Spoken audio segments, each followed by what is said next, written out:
Hello po, kamusta po kayo mga kababayan? Sana po nasa maayos po kayong kalagayan. Si Kamanong po inyong lingkod ay nagbabalik po muli at tayo po ay magsama-sama magkomentuhan dito po sa Tambayang Makabayan. Mag-umpisa na po tayo. Komentuhan po natin ito pong isang artista, isang influencer. At siya po ang pinag-uusapan din po ngayon. Lalong-lalo po yung sinasabing kanyang pagtulong.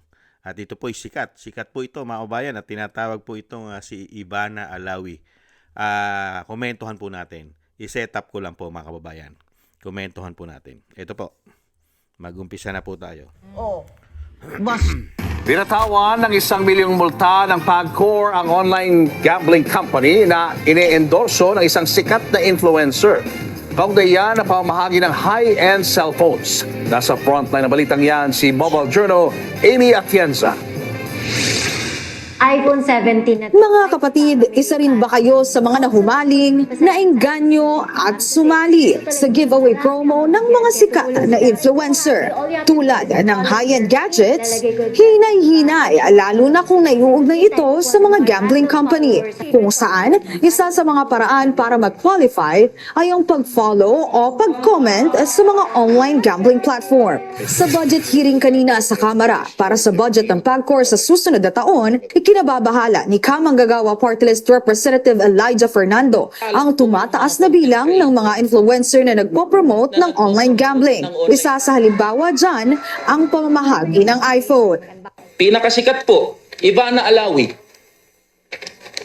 Mamimigay ng 100 iPhone 17, pero hindi pala kusang ibibigay yun.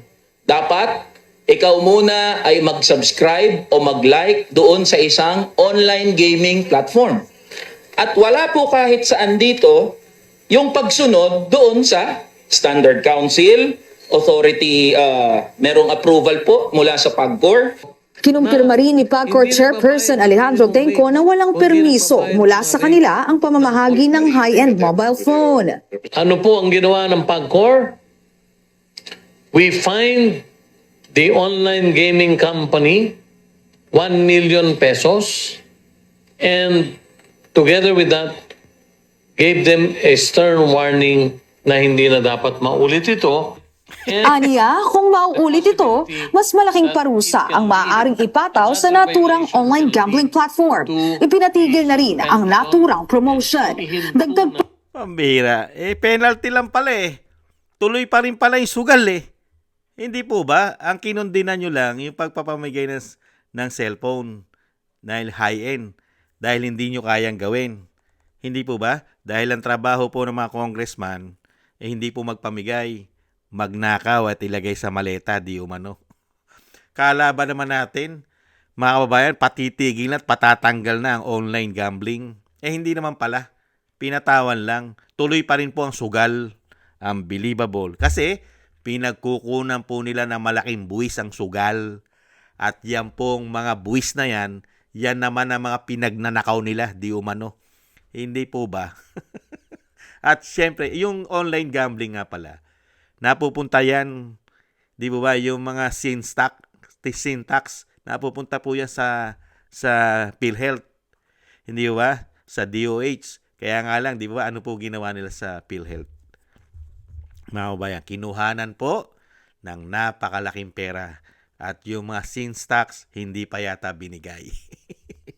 Grabe, no? Akala natin dito kay party list na kay Manggagawa. Hiyang-hiya naman tayo kay Manggagawa. Ang unahin nyo, imbestigahan yung korupsyon ng flood control. Mga kababayan, eto pong si Manggagawa, isa rin po ito sa bumoto na impeachment ni BP Sara, yung pangalawang impeachment. Hindi po ba? Ibang klase ka. May sagot naman po si Ivana dyan Ito po, sumagot naman po siya. Si Ivana, sinagot po sila. Ito po mga nasa House of Crocs. Pakinggan po natin ang sagot ni Ivana sa kanila. What was the process? May kasamang pahaging si Ivana Alawi habang naghahanda ng relief packs para sa mga binaha. Sa latest video, ipinakita ng social media personality ang nakahilerang canned goods, bigas at pati imported na mga tsokolate. Yan ang laman ng ipamimigay niyang relief packs. Sa caption ng post na yan, sinabi po ni Ivana na kamusta na kaya ang flood control. Dagdag niya, habang may lumulubog sa baha, hindi raw sila makakalimot. Hirit pa ni Ivana, huwag gumawa ng ibang issue para matakpan ang mga pinaka-importanting usapin. Kahapon lang, sinabi ng PAGCOR na pinagmulta nila ng 1 milyong piso ang isang gaming company dahil sa promotional campaign ni Ivana sa pamamahagi ng mamahaling cellphone. Di yan, napahiya kayo ngayon. Na-real talk pa kayo ni Ivana. Samantalang siya, kung ano po ang tinatanggap niyang biyaya, ay sineshare niya po. At hindi po siya politiko. Hindi po siya politiko. Sineshare niya yung blessing. Katulad niyan, malawak ang pagbaha sa Luzon. Siya ay tumutulong. Ngayon, nagre-repack na po. Mamahalin pa yung kanyang ipamimigay. May mga imported pang tsokolate. Ito kaya mga magnanakaw na mga congressman, mga kababayan. Ano kaya ang ginagawa?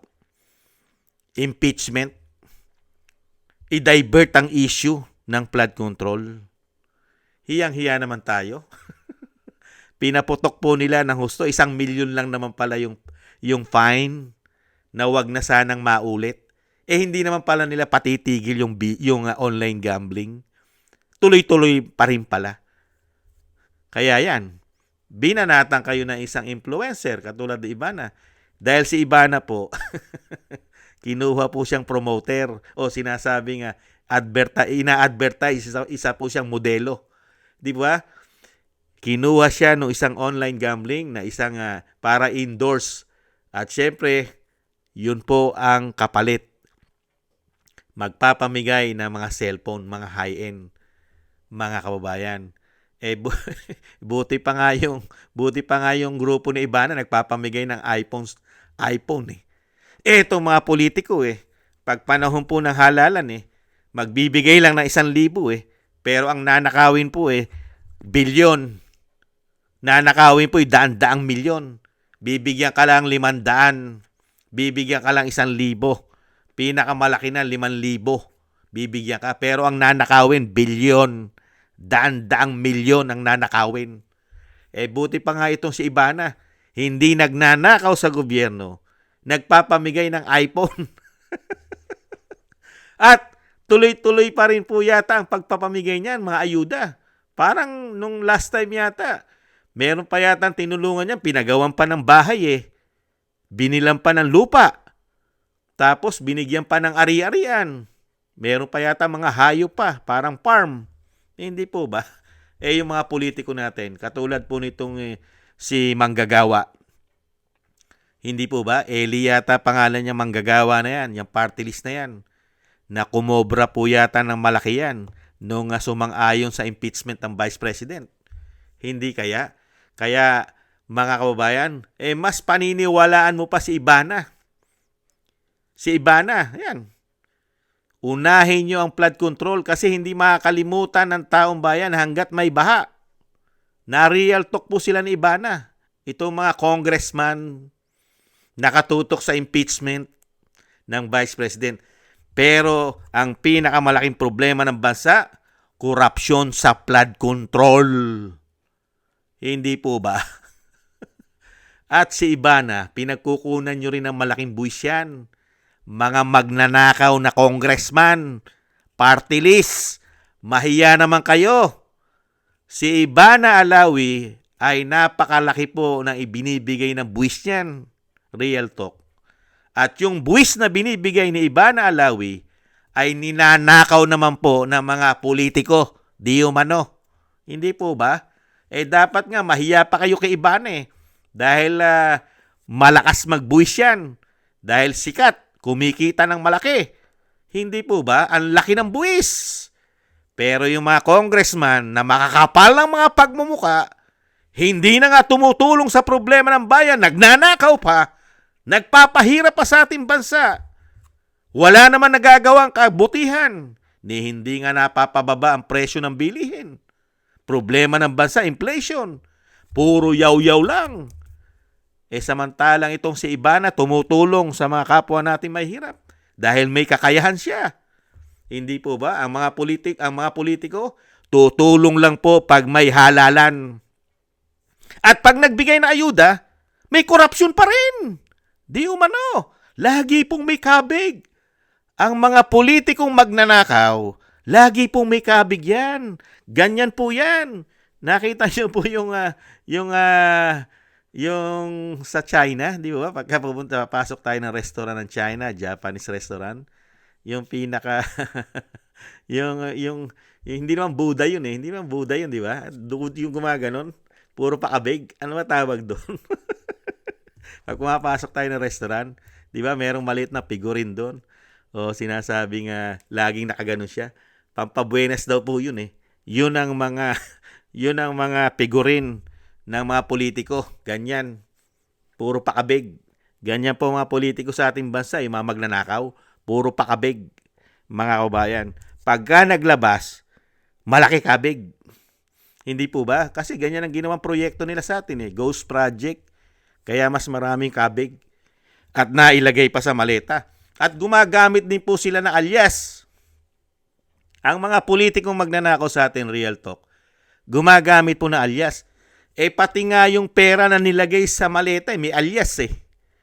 Ano po alias ng pera na nilagay sa maleta ng mga politiko na didistribute sa kanila? Basura. Ang alias nung maleta, basura. Mag-deliver na kayo ng basura. Hindi po ba alias yun? Kaya, bagay naman po yung basura na alias doon sa maleta.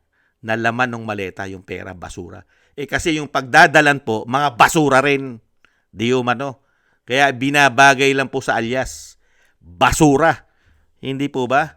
Mga kababayan, magaganda lang po ang suot. Mga kagalang-galang. Pero ang kaloob-looban ay bulok. Basura. Hindi po ba? Yan po mga kababayan. Si Ivana Alawi na sinasabi po, mga kababayan, kinukundina yung kanyang inendorse na online gambling, mga kababayan, at binatikos po yung pamimigay ng iPhone high-end, mga kababayan. iPhone 17 po yata yun, mamahalin yun. Hindi po bababa sa 60 milyon, pataas. Hindi po ba? Pataas. Kaya napakalaking pera po nun. At syempre po, sa kabila nun, binatikos po sila ni Ivana Alawi. Maraming salamat po mga kabayan. Thank you po sa inyo sa nakagusto po natin tambayang mga kabayan sa YouTube at TikTok. At ganoon din po sa inyo mga comment, like, share, and subscribe at patuloy po nagsusubscribe. Shoutout po sa inyo lahat. At thank you rin po sa mga nagbibigay po ng tulong at biyaya. Thank you po kay Eric Hersho from Canada. Ako si Pilam Anijo. Kay Tatay Nick from Toronto, Canada. Jesus Valdepena, Rolando Guerrero. Mika Ligaspi, Frank Zamora from California, USA. Romulo de Binagracia from Bacolod City. Ma'am LB Sermani from North Miami, Florida, USA. At Baby Roman Ate Isa from Cagayan, Bali. Maraming salamat po sa inyo. Shoutout po. At ingat-ingat po kayo sa inyo po mga paggawa. At tis-tis lang po tayo mga kabayan. At samahan po natin ng maraming dasal at panalangin na tayo po ay maingatan. God bless po sa inyo lahat. Paalam. Bye-bye.